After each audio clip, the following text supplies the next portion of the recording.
Don't ever let anybody make you be ashamed of who you are.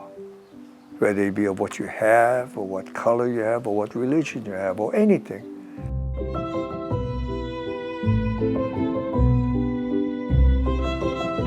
신종 코로나 바이러스 때문에 오랜만에 비행기를 탔습니다. 제가 살고 있는 오아후에서 비행기로 40분 정도 걸리는 하와이 섬은 빅아일랜드라는 별명에 걸맞게 하와이 주요 섬 중 면적이 가장 넓고 또 그만큼 다양한 자연의 얼굴을 만날 수 있는 곳입니다. 지금 이 순간에도 붉은 용암이 들끓고 있는 세계 최대의 활화산이 있는가 하면 생명력이 넘치는 숲과 계단식 폭포, 그리고 커피로 유명한 코나도 바로 이 하와이 섬에 있습니다. 코나가 세계적인 휴양지인데 반해 섬 반대편에 있는 힐로는 주민들이 일상을 일구어가는 곳입니다. 이국적인 하와이 섬의 풍광들을 보고 있자면 과연 이곳이 우리나라와 어떤 관련이 있을까 싶어지는데요. 1903년 하와이 섬에서 사탕수수 산업이 성행하던 시기 보다 나은 삶을 찾아 대한제국을 떠나 이 섬을 찾아온 한국인들이 있습니다. 지금 만나러 가는 해리 김 전 하와이 카운티 시장의 부모도 바로 그 한인 이민 역사의 시작점에 있었습니다.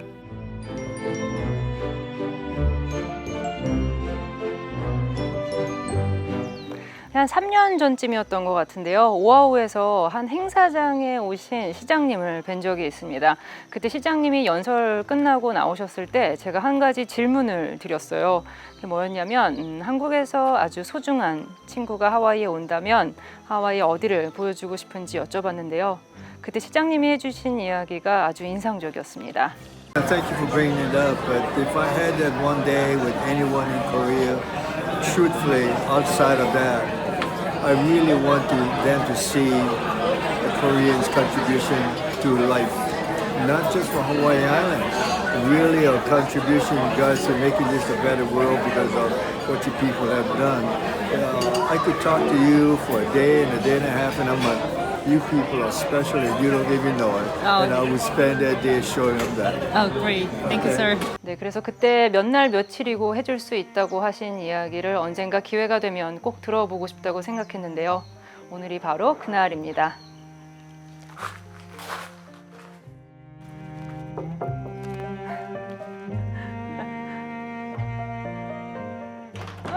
Hey, good to see you. Thank you. 안녕하세요. 안녕하세요. Thank you for coming. Thanks so much. Introduce you to my wife, Bobby. Oh, hi, Mrs. Kim. Thank you so much for And this is Oh, thank you for coming. Oh, my of course. granddaughter's dog. Oh, there, hi. We're just house sitting. Oh, I see. And then you put it up here. The family cleaned it, I see. stained it. Beautiful. So you hug it Oh, when you hug literally. Nice. Whenever I need strength, I do In it. your strength. Oh, It just makes me feel I good. need some strength too. 가난한 이민자스라 8남매의 막내로 태어난 해리 김 전 하와이 카운티 시장은 빅아일랜드 민방위국 수장으로 20여 년에 걸쳐 쌓은 주민들의 신뢰를 바탕으로 지난 2000년 미국 역사상 한국인 최초로 시장직에 올랐습니다.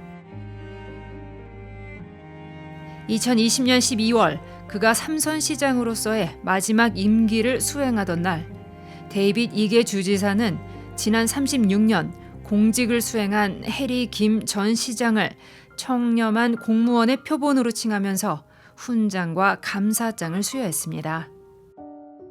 I am Harry Kim. My parents, both of them, were born and raised in Korea.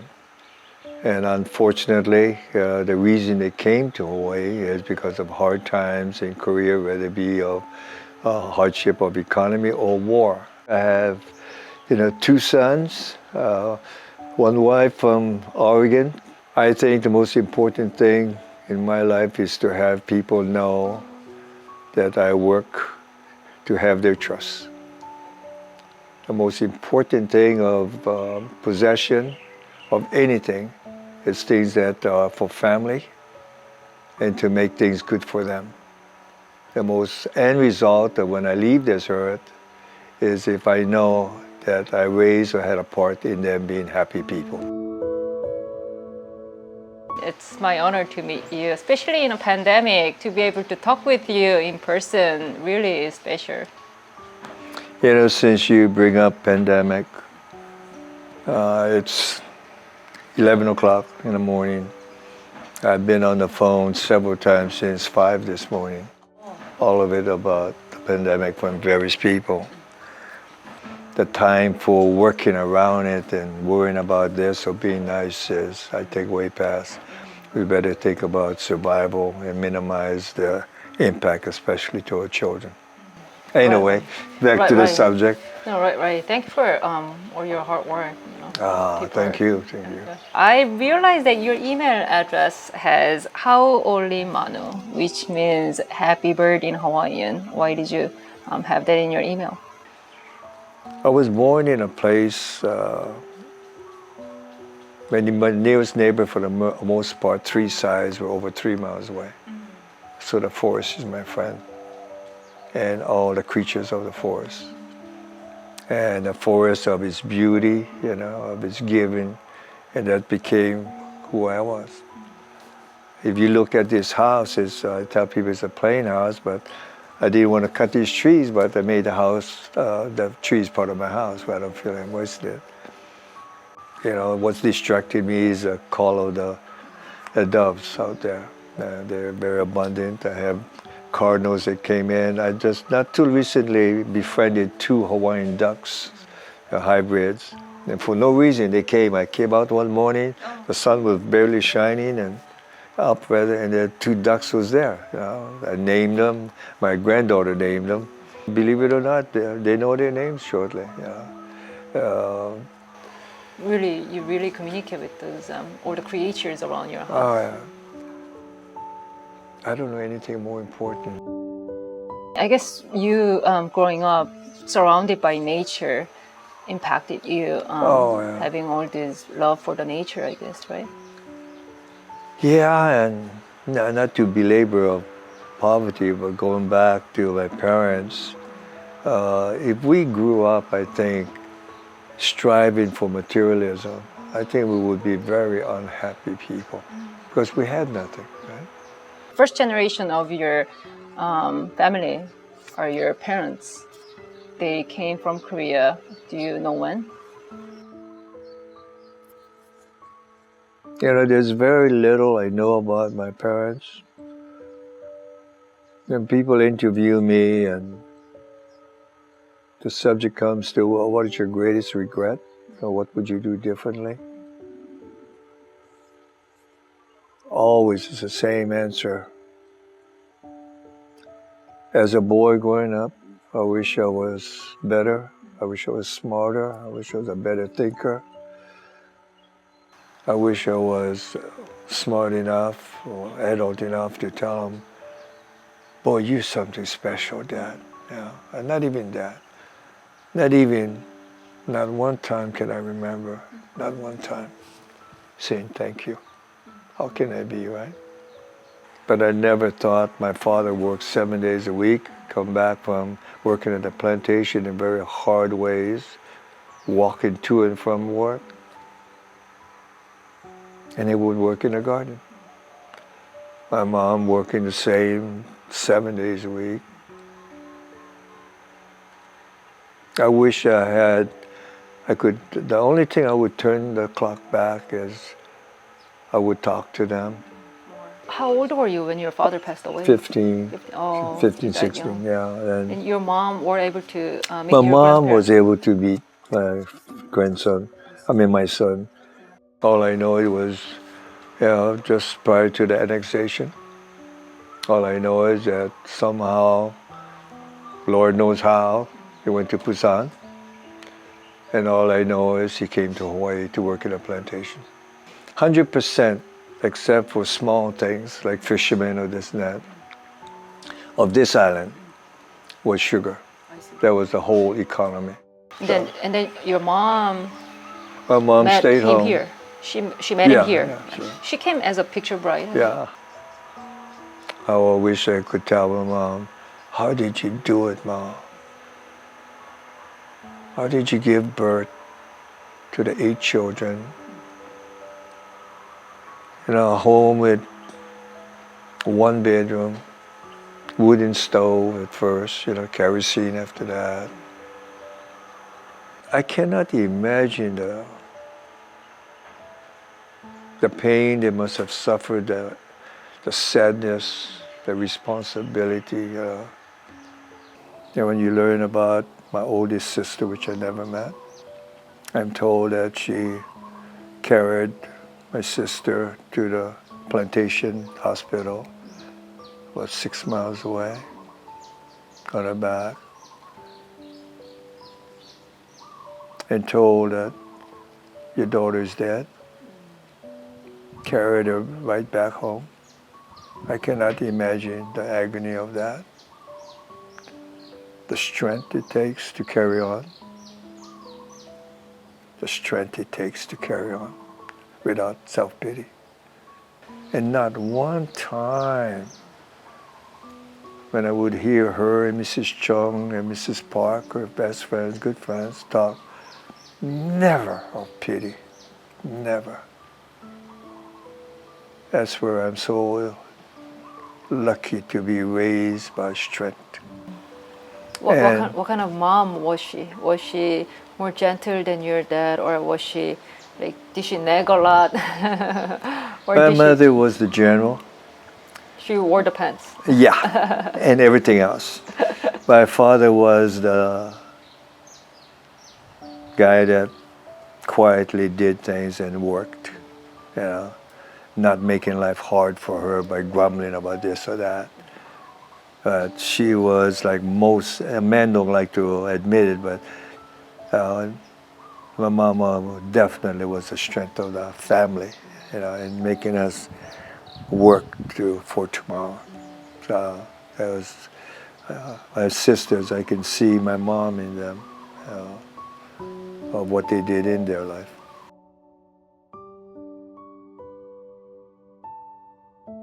Being a mayor for like 12 years, I wanted to ask you this as well. There must be time that you feel really stressed, and you can't just complain to anybody, right? Oh, I but do. What do you do something? But how do you cope with your stress? Like when you want to feel happier, what do you do? The hardest job I had was not mayor. The hardest job I had in regards to people, decision making, was 24 years of civil defense. Well, many remember Harry Kim's deep voice on the radio that would inform people of natural disasters. It was perhaps during this time that he became a local legend. As lava approached homes, Kim was on the front lines. All residents in local 90 Street, Malta, Highway 130, please leave the area due to smoke and fire hazard and the lava flow approaching this area. With that iconic voice of calm, even in the face of disaster.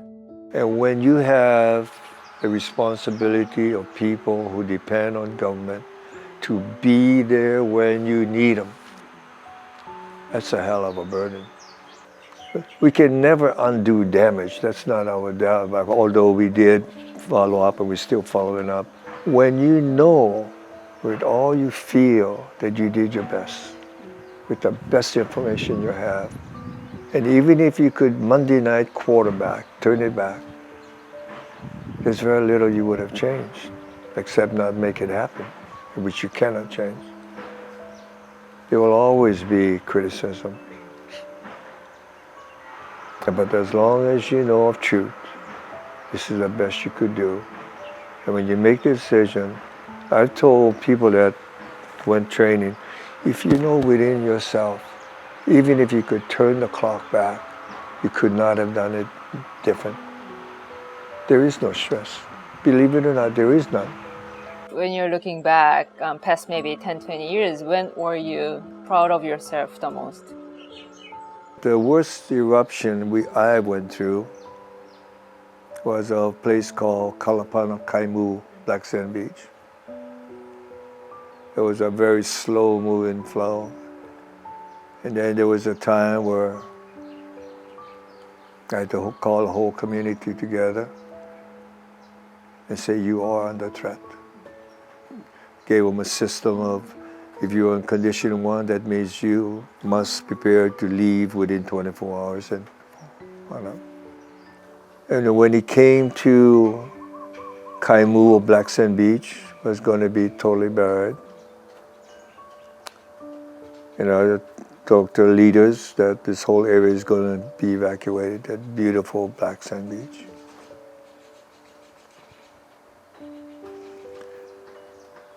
Percy came up to me and said, Harry, I need to ask you a favor. I allowed visitors to come in a controlled area. Can you ask everybody to leave so we can have one time alone at our home? It's not just a home. People who don't understand loss of property, especially from Oahu or their neighbor islands, the land is something that will never be the same in their lifetime. It takes 200 years to make it look like this. They would talk to me before that of who built that road, or who planted that coconut tree, or where the Tutu Lipkin man was buried, all family graves, all that kind of things, Born and raised generation after generation. I asked the police to help me, and they thought, Harry, you had 2,000-3,000 people. They're not going to leave, I went on my speaker. For those of you who are visiting, I ask of you to leave the people of heritage of their home alone, to say goodbye. They need to be alone. I'm asking you by certain time to leave. To this day, I felt so joyful about people doing that. They just left. The tourists who were Yeah. And these were strangers, and a lot of sightseers from all over, They left.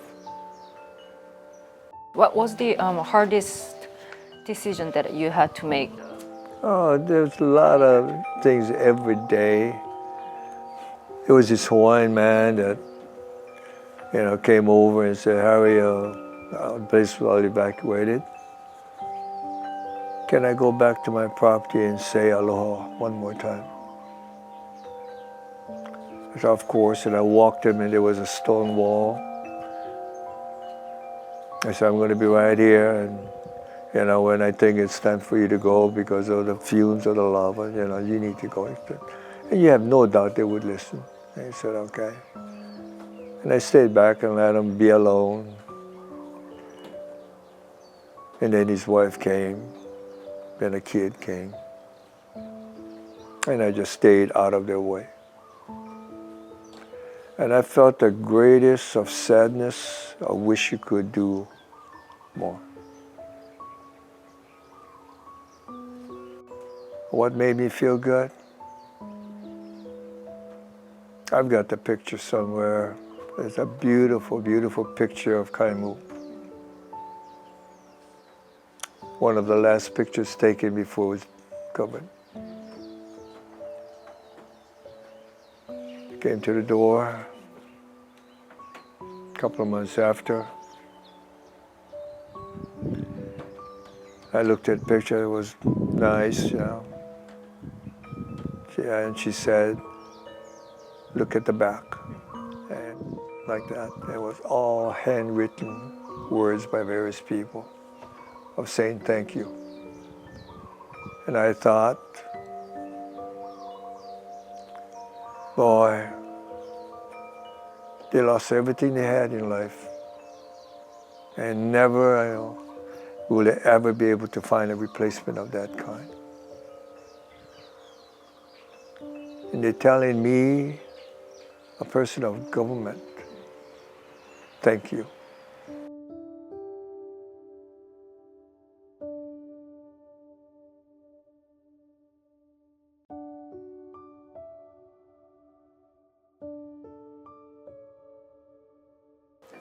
And I always use that within myself of why we work. After a while, I had a trailer there, a small trailer. someone was coming to the trailer almost every day to put flowers inside for me. Yeah. And once in a while, a plate of cookies or something. And I used to just shake my head. Could I do that if my place was being destroyed and worry about a damn government worker? But that's how, you felt a bond with each other. What was the reason that you decided to leave that and run for the mayor? I didn't decide to run for the mayor, tell you truthfully. Oh, is that right? Yeah, I planned my retirement because I was offered a job some time ago that when I leave, would you consider working for UNESCO, UN, and for different countries? Boy, the opportunity to go help another country, yeah. And I said yes, and so I backed off my retirement to that day. So I think June 30th was my last day of work, and August I left for Honduras. And felt very good about going to a new challenge. And in that time, people started to talk to me, run for mayor. I said, nah. And something very beautiful happened. I remember my son coming home one day here. He said, "Harry, Dad, there's a big group of people sign waving for you. Who are they?" I said, "I don't know." He said, "Sure, you better go down." And next thing I know, there were ads in the paper, the news radio station. There was this woman I got to tell you about, and don't ask me her name. Somebody said, "Hey, that's a beautiful song they sang about, you and being mayor." There was some ads in a paper that was funny, but obviously everybody paid it. I had nothing to do with it, nothing.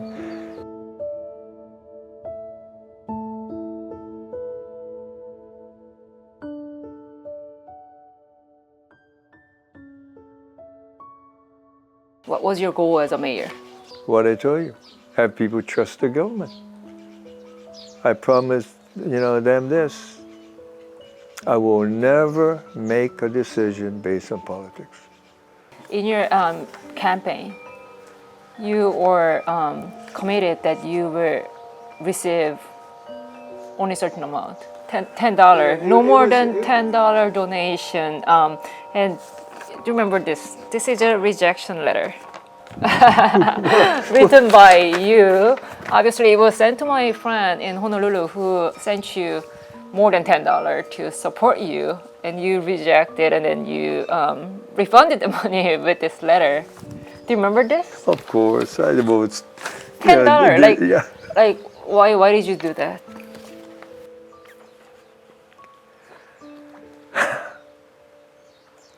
I have a best friend. He's Hawaiian, grew up together.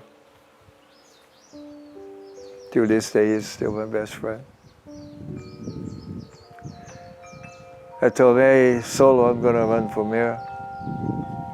And he said, "Hey, when you sell a ticket, don't make it too expensive. I don't have money." And we laughed, He didn't really mean it, but I thought about it. And I thought that's one of the reasons why people distrust money. So I sat down and I did the following. There will be no campaign organization. So I don't care who you are. If you want to help, fine, you do it my way, or thank you.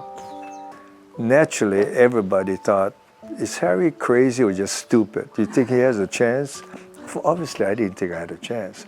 But that's okay. Okay, so then you won with 50% votes, which is nearly twice as much as your next rival, your closest rival.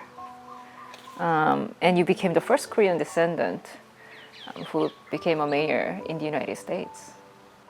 I knew how proud my mom would be. Did you know what it says of truth? Of nationality, we are Americans and proud Americans. Those of ethnicity and of heart, We are from our home country, and my home country is Korea. And then I realized you have a responsibility, Harry, also to the Koreans in Korea. You represent them. Likewise, if you become something they're ashamed of, you know, they would be ashamed too. Going back to your childhood, what's your fondest memory?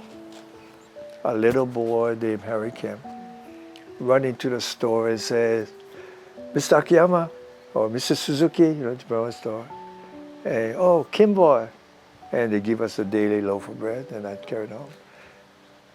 Never asked us for money. Everybody charged, there's a term. And you pay when you can, amount you could. Not me, the parents, obviously.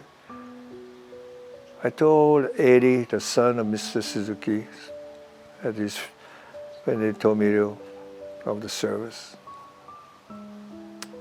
how much joy his father gave me by his smile, of his goodness to me. Kindness. Just, yeah, pure kindness. Pure kindness. No judgmental of any kind. Right. One of the most respected poets in Korea, whose name is Kim Yong-taek, he once told me that there's just like a certain beauty that can be only nurtured from growing up, you know, not wealthy, poor. That's not replaceable. Whoever said it, it takes a village, must have been poor, right? When that poet you talk about, I never thought about it.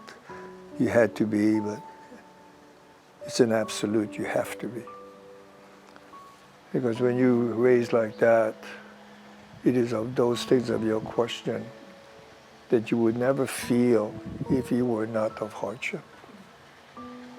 I just told this to my wife yesterday when we were going up the hill where we used to live in Hilo when we first moved. I was 19. And there was this man that was sitting on his porch. He goes, I didn't know who he was. I found out later his name is Mr. Yagi, head of the tax office. Always waved to me. I'm 19, just that wave. And I just felt so good. I've told many people that when I graduated from school, high school, there's no parties. I walked home from the main road and slaughterhouse at that time, as we call it, was working, and one man said, "Hey, Kimbo, what you doing at so late in the night, you know?" I said, "Oh, I just graduated tonight, so I'm going home." And he said, "Congratulations." I've told many people this. To this day, it's only one person that said to me, "Congratulations." Today, nobody would believe a story like that. Those are the things only when years pass, when you answer a question like yours, of what made you feel good, what happy and things like that. Small things like the best slingshot stick. Like this. Picking the sweetest guava, who could climb the coconut tree the fastest. Everything, you know, of those things. You appreciate it. You felt good about it. And maybe that's what's wrong today. Huh? If you make materialism and money your goal in life, I think you will find a very, very empty and lonesome road at the end of the road. And I know within me that it's of truth. But you spend time just to make things better for others, not for you, but for others, and yours as well. It's going to be a very comforting end at the end of the road, because you'll be surrounded with good feelings. Going through articles on you before I met you, there are people commented, about you online, and there was one thing that I really liked. You want to hear what that was? Someone says that Harry Kim is an embodiment of the Aloha spirit. How beautiful is that? How beautiful is that? That's My the goodness. biggest compliment you can get, don't you think? Oh, yeah. It's like, in part, when they gave me that picture with all those writings, I'm telling you, it's the kind of things that $1 billion times 100 can never even touch.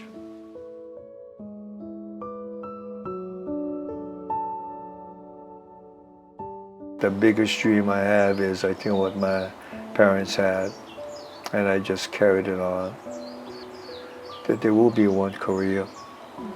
I think of that all the time. And I wish, I pray that that day will come.